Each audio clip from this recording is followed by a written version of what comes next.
नमस्कार, 20 मिनट में 20 खबर में आपका स्वागत है और मैं हूं आपके साथ कल्याण झा।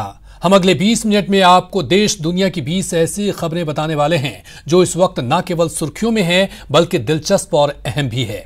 तो शुरू करते हैं 20 मिनट में 20 खबरों का सिलसिला। सबसे पहले देखते हैं राजस्थान की कौन कौन सी खबर इस वक्त अहम है। कोरोना संक्रमण के मामले में जोधपुर रोजाना नए रिकॉर्ड बना रहा है। इसके बावजूद यहाँ कुछ ऐसे लोग हैं जो लापरवाही या फिर पैसे कमाने के लिए अपनी करतूतों से बाज नहीं आ रहे। उन्हीं करतूतों का सबूत है ये वीडियो। इन तस्वीरों में आप देख सकते हैं कि किस कदर यहाँ बच्चे एक क्लास में पढ़ाई के लिए जमा हैं। खास बात यह है कि ये क्लास अंडरग्राउंड में बने कमरे में चलाया जा रहा है, जहाँ कोरोना का संक्रमण फैलने का खतरा सबसे ज्यादा होता है। लापरवाही वाले इस निजी कोचिंग सेंटर का नाम एकेडमी फॉर कॉर्पोरेट इंस्टीट्यूट का है और ये सेंटर सरदारपुरा में चलाया जा रहा था। जांच के दौरान जब पुलिस यहां पहुंची तो उनके होश उड़ गए, क्योंकि यहां ना तो कोरोना गाइडलाइंस का पालन हो रहा था और ना ही बच्चों ने मास्क लगा रखा था। इस लापरवाही के लिए पुलिस ने कोचिंग सेंटर के संचालक को गिरफ्तार कर लिया है।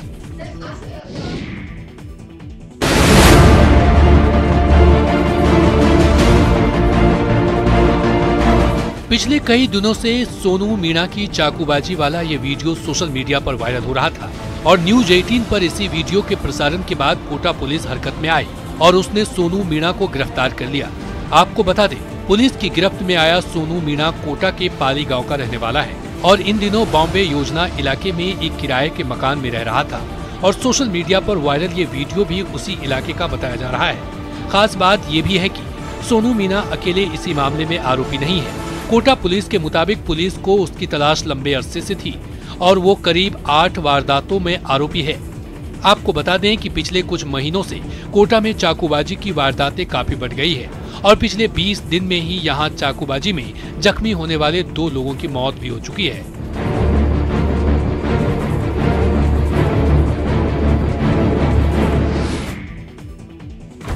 पुलिस की गिरफ्त में आए ये दोनों बदमाश इतने शातिर हैं कि इन्हें पकड़ने में सिरोही पुलिस के पसीने छूट गए।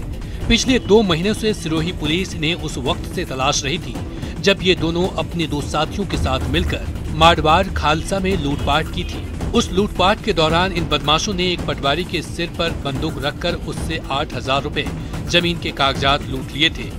लूट की इस वारदात की जब पुलिस ने जाँच शुरू की तो उसके होश उड़ गए। पहले तो उन्हें इस बात की जानकारी लगी कि दोनों आरोपी गुजरात के जामनगर में रह रहे हैं, लेकिन वहां इस नाम का कोई मिला नहीं।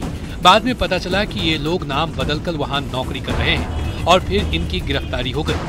पुलिस ने इनके पास से चाकू और चोरी की बाइक समेत कई सामान बरामद किए हैं। बड़ी मशक्कत के बाद 2 लोगों को हमने गुजरात से और बाकी लोगों को यहाँ लोटाना गांव से दस्तयाब करके मैटर का पर्दाफाश किया है और लूट का सारा सामान इनके द्वारा जो मोटरसाइकिल और वो जो काम में चूरा काम में लिया गया था वो भी बरामदगी की प्रयास जारी है। अलवर में नाइट कर्फ्यू के दौरान लोगों को घरों में रहने की सलाह देने के लिए पुलिस ने रविवार की रात फ्लैग मार्च निकाला। रात 8 बजे से सुबह 6 बजे तक कर्फ्यू रहेगा। आपको बता दें, अलवर में भी रात 8 बजे से सुबह 8 बजे तक के लिए कर्फ्यू लगाया जा रहा है। इसके लिए पुलिस ने सभी व्यापारियों से आग्रह किया है कि शाम 7 बजे के बाद अपनी दुकानें नहीं खोलें और रात्रि कर्फ्यू का पूरी तरह पालन करें। इतना ही नहीं, ये भी ताकीद की गई है कि विवाह समारोह में 100 से अधिक लोग शामिल नहीं हों। सर्दियों के मौसम में और दिवाली के बाद एकदम से कोरोना की पॉजिटिव आने की लिस्ट में काफ़ी संख्या जो है वो रोज़ाना बढ़ रही है। उसको रोकने के लिए और लोगों की सुरक्षा के लिए राज्य सरकार ने एक कदम उठाया। संक्रमण को बढ़ते देखते हुए राज्य सरकार ने और जिला कलेक्टर के आदेशानुसार फिर से आंशिक लॉकडाउन की तरफ हम बढ़ रहे हैं। उसी के अंतर्गत ये निर्देश प्राप्त हुए हैं।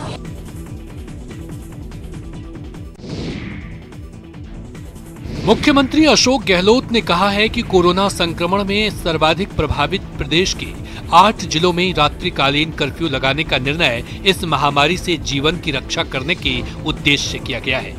रविवार को अपने आवास पर आयोजित एक बैठक में सीएम गहलोत ने कहा कि सभी 8 जिलों के कलेक्टरों, पुलिस कमिश्नर और पुलिस अधीक्षकों की ये जिम्मेदारी है कि वो कोविड-19 संक्रमण रोकने के लिए नाइट कर्फ्यू, शादी विवाह में अधिकतम 100 लोगों के शामिल होने, सोशल डिस्टेंसिंग, मास्क लगाने जैसे दिशा निर्देशों को जमीनी स्तर पर सख्ती से पालन कराएं।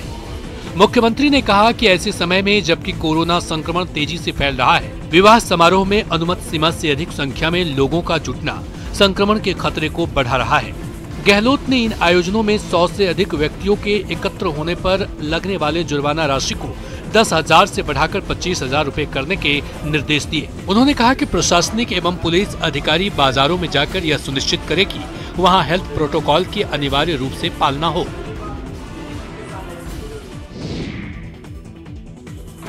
बिहार चुनाव में जिस असदुद्दीन ओवैसी की वजह से कांग्रेस को करारा झटका लगा, उसी असदुद्दीन ओवैसी का करंट अब राजस्थान कांग्रेस को लग सकता है।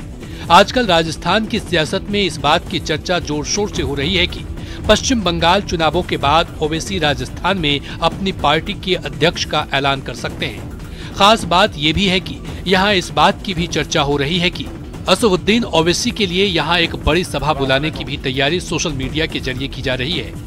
अगर ये बात सच है तो फिर राजस्थान कांग्रेस के लिए यह चिंता की बात है, क्योंकि यहाँ करीब 40 विधानसभा सीटों पर मुस्लिम वोटर अपना प्रभाव रखते हैं, जिनमें से 10 सीटों पर फिलहाल मुस्लिम विधायक हैं। कांग्रेस की बेचैनी इस वजह से बढ़ी हुई है क्योंकि राजस्थान में मुस्लिम वोट एक मुश्त कांग्रेस के खाते में जाता रहा है। लेकिन AIMIM यदि राजस्थान में भी अपने पैर पसार लेती है तो कांग्रेस के इस वोट बैंक में बड़ी सेंधमारी हो सकती है। बताया जा रहा है कि निकाय चुनावों में टिकट नहीं मिलने और महापौर को लेकर मुस्लिम संगठनों की नाराजगी को देखते हुए कांग्रेस के कई असंतुष्ट मुस्लिम नेता ओवैसी से संपर्क भी कर रहे हैं। आपको बता दें, प्रदेश में मौजूदा समय में 10 मुस्लिम विधायक हैं और ये सभी फिलहाल कांग्रेस के सदस्य हैं। इसमें एक विधायक सालेह मोहम्मद सरकार के कैबिनेट मंत्री भी हैं।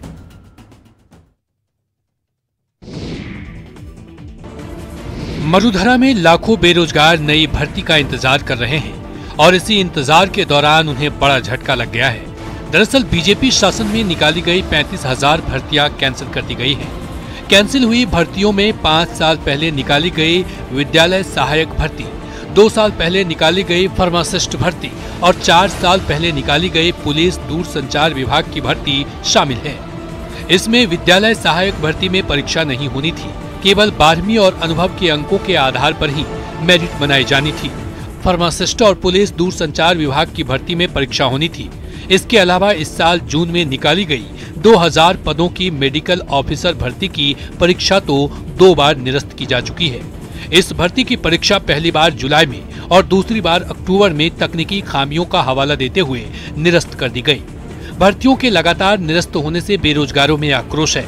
आपको बता दें, विद्यालय सहायक भर्ती के लिए 33,000 पद, पुलिस दूरसंचार भर्ती के लिए 233 पद, फार्मासिस्ट भर्ती के लिए 1,736 पद और मेडिकल ऑफिसर भर्ती के लिए 2,000 पदों पर भर्ती होनी थी।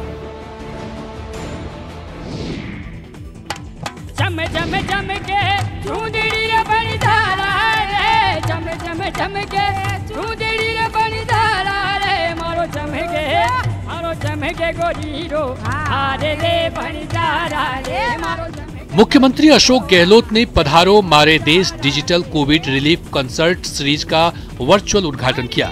यह सीरीज अर्पण फाउंडेशन की ओर से आयोजित की गई है।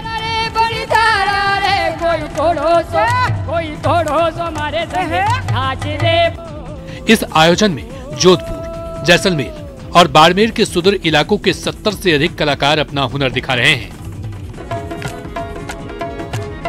अरे छुट्टी लेके आजा बल्लमा, आजा बल्लमा,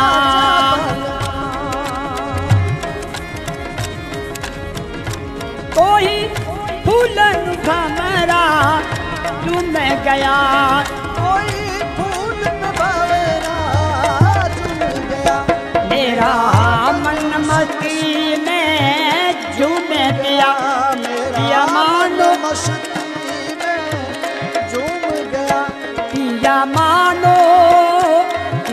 मानो जी कहना मेरा मान ले, छुट्टी लेके आजा बलमा। 20 मिनट 20 खबर में अब बात करते हैं दूसरे प्रदेश की खबरों की। प्रधानमंत्री नरेंद्र मोदी ने सोमवार को वीडियो कॉन्फ्रेंसिंग के जरिए सांसदों के लिए बनाए गए तीनों नए आवास का उद्घाटन कर दिया है। दिल्ली की बीडी मार्ग पर कुल 76 नए फ्लैट्स बनाए गए हैं, जिनका इस्तेमाल सांसद करेंगे। जन प्रतिनिधियों के लिए आवास की इस नई सुविधा के लिए आप सबको बहुत बहुत बधाई। आज और भी एक सुभग संयोग है। आज हमारे कर्तृत्ववान मितभाषी हमारे अध्यक्ष श्रीमान ओम बिरला जी का जन्मदिवस भी है। ओम जी को बहुत बहुत शुभकामनाएं। नए आवास के उद्घाटन मौके पर पीएम मोदी ने कहा कि इन फ्लैट्स में हर वो सुविधा दी गई है जिससे सांसदों को काम करने में आसानी होगी। आपको बता दें, लंबे समय से सांसदों के लिए आवास की कमी हो रही थी और इसके चलते उन्हें होटलों में रहना होता था, जिसकी वजह से सरकार पर अच्छा खासा आर्थिक बोझ आता था। नए भवन के निर्माण से दशकों से चली आ रही इन समस्याओं का अंत हो गया। बीडी मार्ग पर बने 3 टावर में कुल 76 आवास बनाए गए हैं, जिनका नाम गंगा, यमुना, सरस्वती रखा गया है। इन फ्लैट्स का इस्तेमाल दोनों सदनों के सांसद कर सकेंगे। पीएम मोदी अपने संसदीय क्षेत्र का देव दिवाली के मौके पर दौरा कर सकते हैं। इस मौके पर पीएम मोदी आदर्श ग्राम के लोगों से चर्चा कर सकते हैं। इसको लेकर काशी में तैयारी शुरू हो गई। माना जा रहा है कि इस बार देव दीपावली के मौके पर अयोध्या जैसी काशी जगमगाएगी। वाराणसी में देव दीपावली पर इस बार पीएम मोदी भी शामिल हो सकते हैं। सीएम योगी भी देव दीपावली के मौके पर मौजूद रहेंगे। इस मौके पर पीएम मोदी आदर्श ग्राम के कुछ लोगों से संवाद भी कर सकते हैं। इस बार 3 नवंबर को देव दीपावली है। फिलहाल पीएम के दौरे की आधिकारिक पुष्टि नहीं है, लेकिन सूत्रों के मुताबिक उनका कार्यक्रम करीब करीब तय है। इस बार देव दीपावली को अयोध्या दीपोत्सव की तरह भव्य बनाने की तैयारी चल रही है। घाटों पर मंच बनाए जा रहे हैं, साथ ही घाटों की सफाई और साज सज्जा का काम भी शुरू हो गया है। काशी में देव दीपावली को दिवाली की तरह ही सेलिब्रेट करते हैं। कल ही 9 महीने बाद पारंपरिक गंगा आरती भी शुरू हो गई है। अयोध्या की भव्य दीपावली के बाद काशी की देव दीपावली को भी दिव्य बनाने की तैयारी शुरू हो गई है और खुद प्रधानमंत्री नरेंद्र मोदी इस बार कार्यक्रम में सीएम योगी आदित्यनाथ के साथ शामिल हो सकते हैं। कैमरा पर्सन पंकज सिन्हा के साथ उपेंद्र द्विवेदी, न्यूज़ 18 वाराणसी। कई दिनों के बाद मुलायम सिंह यादव और अखिलेश यादव एक साथ सार्वजनिक मंच पर दिखाई दिए। अखिलेश यादव ने कहा कि नेताजी ने पार्टी कार्यालय पर आकर कार्यकर्ताओं से मुलाकात की है, जिससे कार्यकर्ताओं का मनोबल बढ़ा है। अखिलेश ने पीएम मोदी, सीएम योगी समेत कई नेताओं के बधाई देने पर धन्यवाद दिया। अखिलेश ने कहा कि नेताजी के सभी दल के नेताओं से अच्छे रिश्ते हैं। उन्होंने कहा कि हम लोग नेताजी के आदर्शों पर चलेंगे और समाजवाद को आगे बढ़ाएंगे। मैं प्रधानमंत्री जी का, मुख्यमंत्री जी का, साथ साथ स्पीकर साहब का और देश के गडकरी साहब जी जो बड़े मंत्री हैं, ऐसे तमाम नेता जो पार्टी किसी के बने रहे हों लेकिन नेताजी को किसी न किसी रूप में जानते थे, उनका काम देखा है। मैं उन सब का धन्यवाद देना चाहता हूँ। इससे पहले पीएम मोदी ने मुलायम सिंह यादव को बधाई देते हुए ट्वीट किया कि वो देश के सबसे वरिष्ठ और अनुभवी नेताओं में से एक हैं, जो कृषि और ग्रामीण विकास के लिए समर्पित हैं। मैं उनके लंबे और स्वस्थ जीवन के लिए कामना करता हूँ। दिल्ली में काफी तेजी से बढ़ रहे कोरोना के मामले को देखते हुए यूपी सरकार अब खास एहतियात बरत रही है।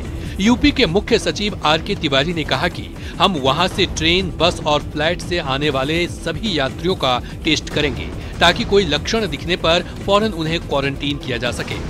जिस तरह दिल्ली में कोरोना विस्फोट हुआ है और यहां 24 घंटे में 100 से ज्यादा मौत तक के मामले सामने आ रहे हैं, उससे दिल्ली से सटे इलाकों में भी संक्रमण का खतरा बढ़ गया है। इसलिए यूपी सरकार ने ये नियम लागू कर दिया है कि जो लोग दिल्ली से यूपी पहुंच रहे हैं, उनकी जांच करके ही उन्हें आगे जाने की इजाजत मिलेगी। दिल्ली राज्य में जरूर, दिल्ली शहर में जरूर इधर ऐसा प्रतीत होता है कि जिस तरह से वहाँ केसेस बढ़े हैं, ऐसा लगता है कि वहाँ सेकेंड वेव आई है। और दिल्ली के कारण जो दिल्ली से सटे हुए हमारे ज़िले हैं, वहाँ भी संख्या बढ़ी है। तो हमने दिल्ली से जो भी, चाहे वो हवाई जहाज़ से आएँ, चाहे रेलगाड़ी से आएँ, चाहे वो बस से आएँ, उन सभी लोगों की हम सैंपलिंग जांच कर रहे हैं। मुख्य सचिव आर.के. तिवारी ने कहा कि यूपी ने अभी तक कोरोना के खिलाफ लड़ाई बहुत ही सफलतापूर्वक लड़ी है। अच्छी बात है कि इसमें लोगों का भी पूरा सहयोग मिल रहा है।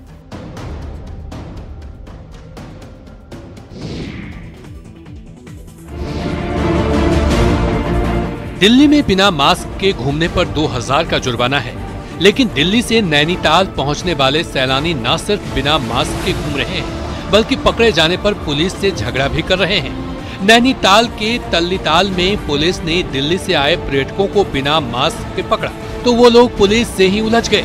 इन सैलानियों ने तो पुलिस को पहले खूब भला बुरा कहा और फिर पुलिस का ही वीडियो बनाने लगे। वीडियो बना रही महिला ने तो नैनीताल पुलिस को यहाँ तक की धमकी दे डाली कि उनका भाई IAS अधिकारी है और हिम्मत है तो चालान काट कर दिखाओ। हालांकि मामला बढ़ता देख पुलिस ने महिला को पहले तो कानून की जानकारी दी और फिर 200 रुपए का चालान भी काट दिया। तो कई लोग अनावश्यक पुलिस से उलझने का प्रयास कर रहे हैं। कई बहाने बनाते हैं कि हमने पानी पीने के लिए उतारा था, कुछ कहते हैं हमें सांस लेने में प्रॉब्लम आ रही थी, कुछ कहते हैं हम लोग फोटो खींच रहे थे, जबकि ऐसा कहीं कानून में प्रावधान नहीं है कि आप फोटो खींचते समय मास्क उतारेंगे। समझा दिया गया, जो कानून का अंतर्गत था उसका 200 रुपये का उनका चालान किया गया है।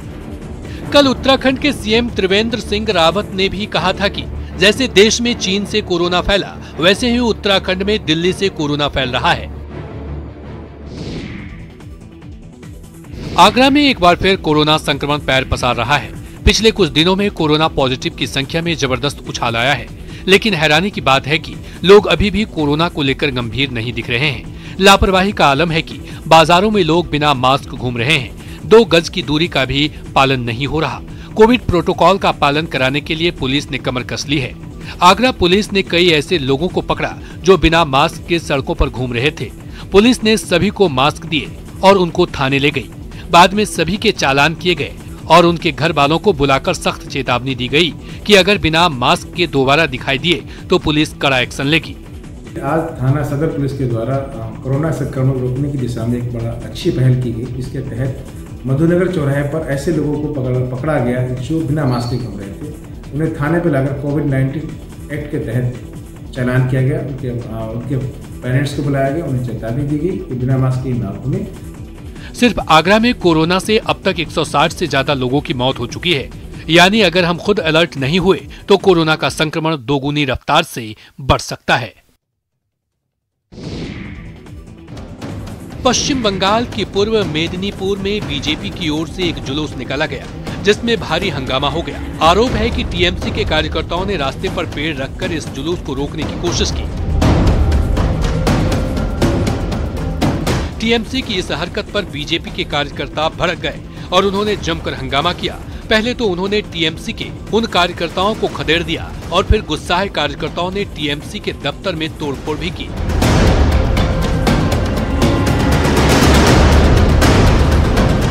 इस बीच पुलिस भी वहां पहुंच गई और उसने हंगामा कर रहे लोगों को शांत कराने की कोशिश की, लेकिन कार्यकर्ताओं का गुस्सा कम नहीं हुआ।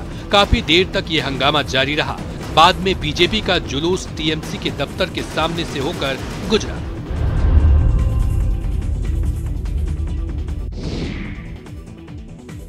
हरियाणा के पानीपत में पूर्व पार्षद हरीश शर्मा का शव मिलने के बाद जमकर हंगामा हुआ। दीपावली के दिन पटाखे बेचने पर हुए विवाद में हरीश शर्मा और पुलिस वालों के बीच झड़प हो गई थी। इसी झड़प और पुलिस की ओर से कार्रवाई नहीं होने से नाराज होकर वो नहर में कूद गए। उनका शव बरामद होने के बाद उनके समर्थक नाराज हो गए और शव को बीच सड़क पर रखकर धरने पर बैठ गए। लोगों की भीड़ बढ़ने से दिल्ली की तरफ जाने वाली सड़क पूरी तरह बंद हो गई। इसके बाद पुलिस वालों ने जाम खुलवाने के लिए लाठीचार्ज भी किया। इसकी वजह से थोड़ी देर के लिए वहां भगदड़ मच गई। हालात बिगड़ते देख वहां भारी पुलिस बल तैनात कर दिया गया, जबकि कुछ लोग पीड़ित परिवार के लोगों को समझाने में जुटे हुए नजर आए। मुझे कभी जिक्र नहीं किया जो इतने सख्त टाइम से गुजर रहा है। तनाव बढ़ता देख कई पुलिस वाले देर रात तक मार्च करते हुए नजर आए। आपको बता दें कि दीपावली की रात पटाखों के एक स्टॉल पर पुलिस ने छापा मारा तो हरीश शर्मा वहां पहुंच गए। अपने समर्थक को बचाने के लिए वो पुलिस वालों से उलझ गए। कुछ देर बाद उनकी बेटी भी वहां पहुंची और पुलिस वालों पर बदसलूकी का आरोप लगाते हुए शिकायत दर्ज करवा दी। लेकिन आरोप है कि पुलिस वालों ने हरीश शर्मा और उनकी बेटी पर ही केस दर्ज कर लिया, जिससे नाराज होकर उन्होंने नहर में छलांग लगा दी। और चलिए अब बात करते हैं कुछ अंतर्राष्ट्रीय खबरों की। चीन से एक दिल दहला देने वाला वीडियो सामने आया जिसमें एक रेस्टोरेंट के अंदर जोरदार धमाका हो गया। इस घटना में 30 से ज्यादा लोग बुरी तरह घायल हो गए, जिनमें कुछ की हालत गंभीर है। क्योंकि इस हादसे का जो वीडियो सामने आया उसे देखकर लोगों के रोंगटे खड़े हो गए। देखने से ऐसा लगा जैसे पूरा रेस्टोरेंट आग के गोले में तब्दील हो गया हो। धमाके के बाद वहां के हालात बेहद डरावने हो गए। हादसे में वहां खाना खाने के लिए पहुंचे कई लोग बुरी तरह झुलस गए, जबकि कई लोग जान बचाने के लिए इधर उधर भागते दिखाई दिए। यही नहीं, एक महिला तो आग की लपटों में घिरी दिखी। हादसे से पहले की भी एक तस्वीर सामने आई जिसमें रेस्टोरेंट के अंदर एक कर्मचारी मोबाइल फोन पर बात करता दिखा, जबकि एक दूसरा कर्मचारी वहां बैठा नजर आया। तभी वहां हुए जोरदार धमाके ने सब कुछ तबाह कर दिया। अमेरिका के नेवाडा से डरा देने वाली तस्वीर सामने आई जिसमें जंगल में लगी आग वहां के रिहायशी इलाकों को अपनी चपेट में लेती नजर आई। तेज हवाओं की वजह से आग ने जंगल और उसके आसपास के बड़े हिस्से को अपनी गिरफ्त में ले लिया, जिसके बाद वो वहां के रिहायशी इलाकों के लिए बड़ा खतरा बन गई। जंगल में भड़की आग की लपटों से वहां के कई मकान घिरे नजर आए। एक मकान को तो आग ने इस कदर अपनी चपेट में ले लिया कि उसे देख रोंगटे खड़े हो गए। मकान से उठ रही ऊंची लपटें आग के तांडव की कहानी बयां करती दिखाई दी। इस भीषण आग में कई लोगों के मकान और सामान जलकर राख हो गए। खतरा बढ़ता देख इलाके के कुछ लोग खुद ही उसे बुझाने के काम में जुट गए। आग से उठ रहे धुएं की वजह से वहां दिन में भी दिखना मुश्किल हो गया। खतरे को देखते हुए वहां के कई रास्ते बंद करने पड़े। बिगड़ते हालात की वजह से प्रशासन ने कई लोगों को उनके मकान खाली करने के आदेश दिए। रूस से रोंगटे खड़े करने वाला एक वीडियो सामने आया जिसमें एक आदमी छत से टूटकर गिरे हिस्से के नीचे दबने से बाल बाल बच गए। वीडियो में वो आदमी 100 फीट ऊंची इमारत के नीचे खड़े होकर अपनी कार पर जमी बर्फ को साफ करता दिखाई दिया। तभी उस इमारत की छत का एक बड़ा हिस्सा अचानक टूटकर नीचे खड़ी उसकी कार पर गिर गया। व्लादिवोस्तोक शहर से आए इस वीडियो में साफ दिखा कि अगर वो आदमी एक कदम भी पीछे रहता तो कार के साथ वो भी उसके नीचे दब जाता, जिससे उसकी मौत तय थी। लेकिन छत के उस हिस्से के गिरने से पहले बर्फ के कुछ टुकड़े जमीन पर गिरे, जिससे उसका ध्यान ऊपर की ओर गया और फिर वो खतरे को भांपकर अपनी कार से दूर भाग गया। छत का वो हिस्सा इतना भारी था कि उसके गिरने से कार के 2 टुकड़े हो गए। इस हादसे को देखकर आसपास के लोग खौफ से भर गए। जापान में वेल्डिंग के काम से लोगों को रूबरू कराने के लिए खोले गए वेल्डिंग सेंटर आजकल सुर्खियों में। वहां लोहे का काम करने वाली एक कंपनी ने यह अनोखा कदम उठाया और वो इसे दुनिया का पहला वेल्डिंग थीम पार्क बता रही, जहां लोग खुद वेल्डिंग कर सकते हैं। सामने आई तस्वीरों में आयन प्लैनेट नाम की इस वर्कशॉप में पहुंचे वो आम लोग वेल्डिंग पर हाथ आजमाते नजर आए, जिनका इससे दूर दूर तक कोई सरोकार नहीं। वेल्डिंग करने के लिए खास हुनर या तजुर्बे की भी जरूरत नहीं। सुरक्षा के लिए लोगों को खास कपड़े और उपकरण दिए गए। सेंटर में एक विशेषज्ञ ने उन्हें चीजें समझाई और लोग लोहे पर कारीगरी करने लगे। बताया गया कि वेल्डिंग सेंटर में लोग नेम प्लेट, पेन स्टैंड और स्टूल जैसी चीजें बनाकर अपने घर ले जा सकते हैं। कंपनी ने बताया कि अब युवा वेल्डिंग के काम को रोजगार के तौर पर नहीं अपना रहे। ऐसे में इस कारीगरी को जिंदा रखने के लिए उसने अपनी फैक्ट्री में लोगों के लिए वेल्डिंग क्लास चलाने से शुरुआत की थी। थोड़े ही वक्त में आइडिया चल निकला और अब ये वर्कशॉप एक फ्रेंचाइज चेन बन गई है। जापान के कई शहरों में इस तरह के वेल्डिंग सेंटर खोलने की तैयारी चल रही है। और इसी के साथ फिलहाल इस बुलेटिन में इतना ही, लेकिन न्यूज 18 राजस्थान पर खबरों का सिलसिला लगातार है जारी। नमस्कार।